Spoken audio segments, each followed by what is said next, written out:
کم انسان کې چې شرک نعوذ بالله کفر پکې و کدی هر څومره عملونه وکي ښه انسان دی اخلاق یې ښایسته دي او د ظاهره کې خلکو سره ښېګړې هم کوي او داسې ښه نیک نیک کارونه هم کوي خو چې عقیده کې شرک دا ټول اعمال برباد. د مکې د مشرکانو په باره کې تاسو ګورئ کنه قرآن کې الله فرمایي دوی به باقاعده څاروي به حلالول اوښان به حلالول د حرم خدمت به یې کوو د زمزم اوبه به یې څښلې او د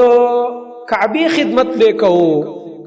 او دغه رنګه چې په دې حرم کې به کوم ځای وران شو به یې جوړولو سیلاب به وران کړو دوی به راغونډ شو چندې به یې وکړي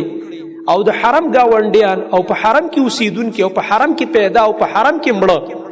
خو چې شرک پکې او زما محترم ورونو الله قرآن کریم کې څه فرمایي چې زه د دوی نه دا عمل نه قبلوما چې دوی زما د حرم خدمت کوي د کعبې خدمت کوي او زما میلمانه حاجیان هغوی له اوبه ورکوي. الله اکبر. وګورئ دا غټ عملونه دي غټ عملونه چې د دنیا د یو سر او بل سر نه مسافر راشي حرم ته بتله دا ځکه د حج خو پخوا نه دی ابراهیم علیه السلام دا ځای جوړ کړی بلکې د هغې نه مخکې کعبه وه او دې د حرم خلکو به پې اوبه څکلې او ستوان به پې خورول د هغه زمانې خوراکونه به ورله ورکول دا د الله میلمانه دي خو الله فرمایي نیت قبلو څومره غټ خیرات دی دا د دې نه غټ خیرات او رشته نه چې تی په حرم کې وکړي او د الله په میلمنو یې وکړي مسافر خلک تږي او وږي راشي په تکلیف کې او ته ورله شپه ورکړي ته ورله ځای ورکړي ته پې خوراک وکړي ته پې څښاک وکړي او ته د حرم خدمتونه کوي او ته د کعبې خدمت کوي خو الله فرمایي ولې نه قبلوم لا یو عمل مرله نه قبلوم ځکه چې شرک ما سره کړی ځکه چې دوی ما ته اواز کوي او لات سخي صاحب ته اواز کوي چې یا لات سخي صاحب را ورسېږي ته خو هم په غیب پوهېږي که نه را رسېږي او ډېر مړنی ځکه چې دوی ما ته اواز کوي او هبل شهید ته اواز کوي چې یا هبله را ورسېږه زموږ دا فلانې کار وکړه زموږ دا فلانې مشکل حل کا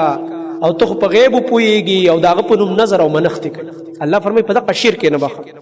چې هبل شهید یې را سره شریک کړی دی منات بابا یې شریک کړی دی منات چغې به والیا منات او د منات په نوم باندې به قربانیانې او نظرونه او منښتې دا به یې کولې او دغه رنګه عزا ابۍ دا یو پیری و د هغې دربار یې جوړ کړی دا دربارونه دوی جوړ کړي لکه څنګه چې زموږ د خلکو دا دربارونه جوړ کړي د اولیاو په قبرونو د مکې مشرکان هم دقه شان قبر پرست و خو هغوی به ورله صرف شکل جوړو هغوی به د نیک سړي شکل جوړ کو او به یې درولو او موږ ورله شکل نه جوړو په قبر کې هم سملولی دی خو د پاسه هم پې جنډې ودرولې دي موږ ودرولی نه دی دغه بابا او نه د هغه شکل هم ودرولی خو د هغه په سر هم جنډه ودرولې ده